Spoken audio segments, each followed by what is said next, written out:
South Africa's tourism industry will get some reprieve when the country is removed from the United Kingdom's red list. At least that's what reports are indicating will happen soon.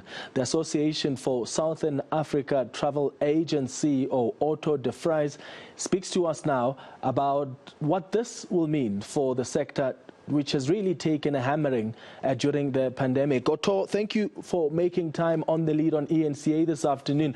It really has been a battle that our government, together with big business and other stakeholders, have been fighting. It's now being reported that the UK will make an announcement sometime this week to remove South Africa from the red list. And it's about time, right?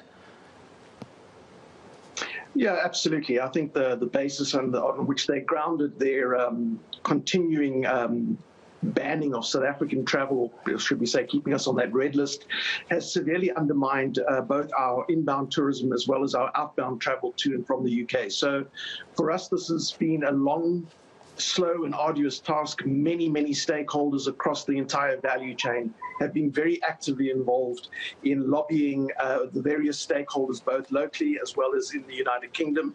And we hope that finally all that hard work is paid off and that we can start seeing the opening up of travel between South Africa and the United Kingdom.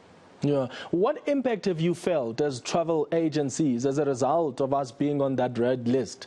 Because the UK has traditionally been our biggest source of market, like our biggest source market for particularly tourists. You've got the World Travel and Tourism Council also recently revealing that the loss of the British tourism has already cost South Africa about 2.4 billion rand in lost revenue since it was put on the list in May. As an association, how have you been impacted by this decision?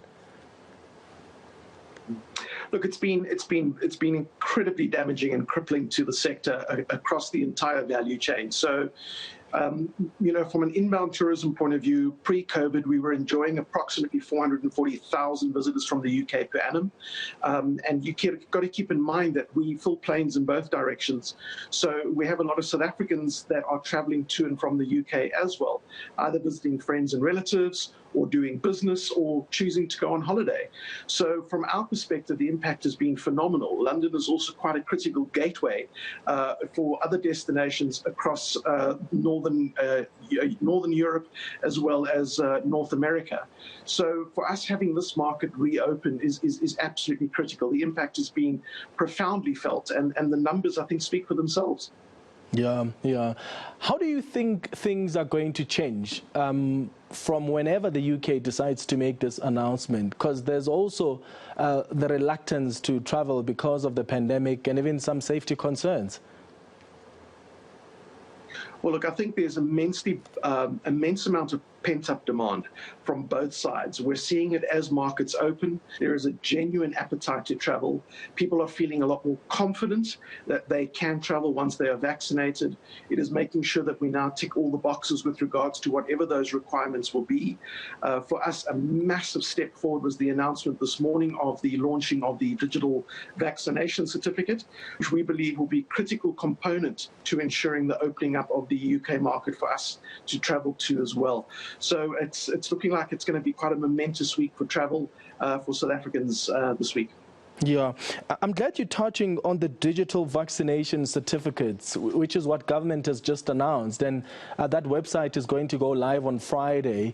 And you're saying it's going to make it much easier. Do we have countries that have already started using this kind of system? And working in the travel agency sector, was there an expectation from other countries where citizens of this country were visiting, where they actually expected that we should at least have these certificates to prove that we have been vaccinated? Absolutely. We've certainly seen a number of critical source, or should I say destination markets for South Africans who have denied entry for South Africans on arrival with the use of our little handwritten card model.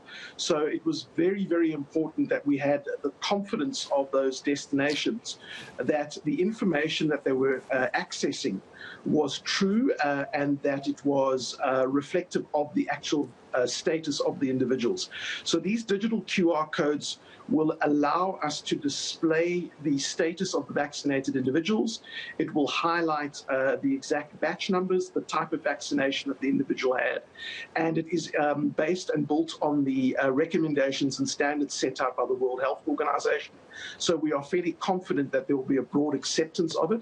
And in fact, I think it will go beyond just travel. I think the ability for somebody to have proof of vaccination in their pocket at any given time is going to build tremendous confidence to opening up what I believe will be sporting events, conferences, as well as restaurants and activities and the likes, museums, etc.